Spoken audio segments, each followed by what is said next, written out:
one, I'm a scientist, but today science is the religion of the West. It's the scientists who tell us what we should believe and what we shouldn't. It's the scientists that tell us what is true and what is false. So basically they take the place of the priests of olden times. So that's one reason I write my book in terms of science. But the second is that if you are going to have a major impact on society as far as helping them understand how reality works, what their point and purpose is in this life, and so on, then first you need to get the high priests of our culture to agree with you. Who are we? We're an individuated unit of consciousness playing a total immersion virtual reality game wherein our avatars make choices and appear to have physical bodies and live in physical space. What are we doing here? We're an individuated unit of consciousness with a mission to evolve the quality of our consciousness through interaction with the set and with others within this virtual reality. We're here to experience, interact, make choices. We're here to evolve, and as we evolve means, I can say it in several ways. It means spiritual growth, it means growing up, it means getting rid of fear, ego, belief, and expectation. It means lowering the entropy of your consciousness. That's what I mean by growing up, evolving. We are a unit of consciousness, and our job is to evolve the quality of that consciousness. Now, when you get rid of this fear and belief, what are you left with? What are you without that? Your love. That's what's left over when you get rid of the fear and the belief. What about love? Okay, now what's the optimum way that this society of conscious entities can interact with each other? Which way leads toward more evolution? The evolution of consciousness. Well, if you think about it for a minute, love is an obvious answer.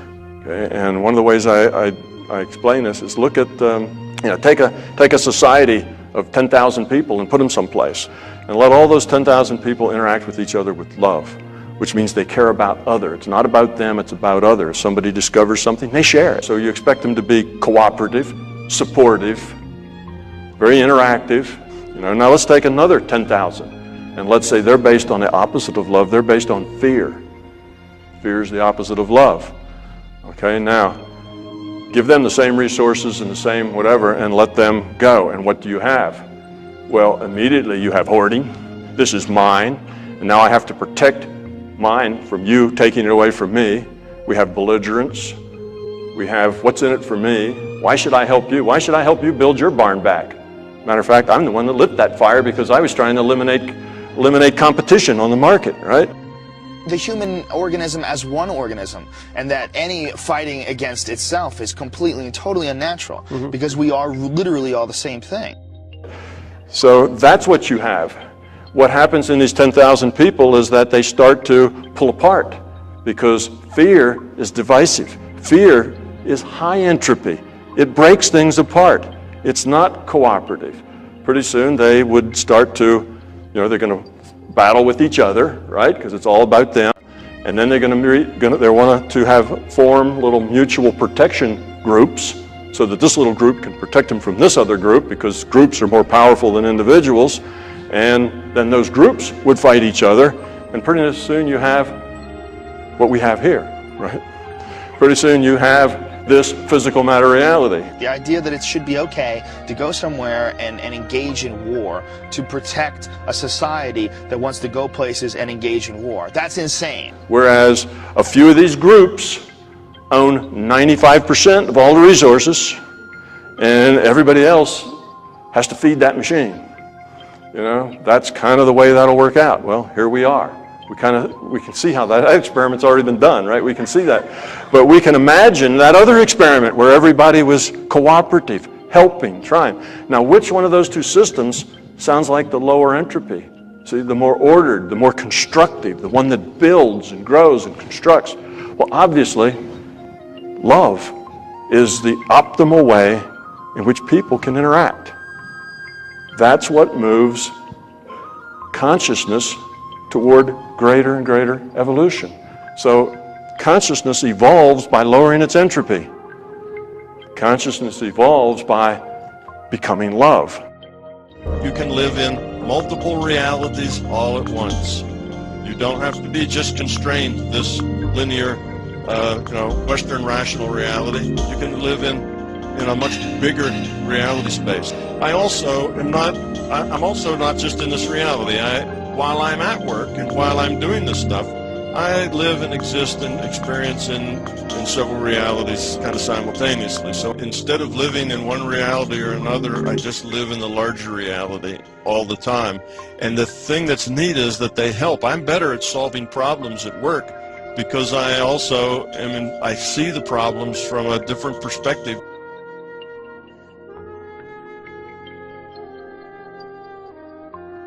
You can understand the double-slit experiment very easily if you understand virtual reality. I talk about the old, if a tree falls and there's nobody there to hear it, does it make a sound?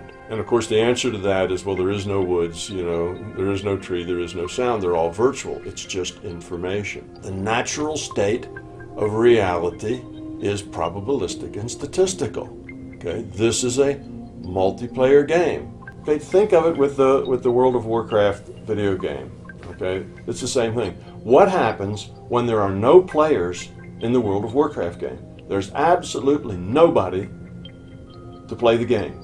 It's just the server, and it's entirely empty. Does that server keep rendering trees and monsters and everything? Of course not. Rendering what? Who would it send it to?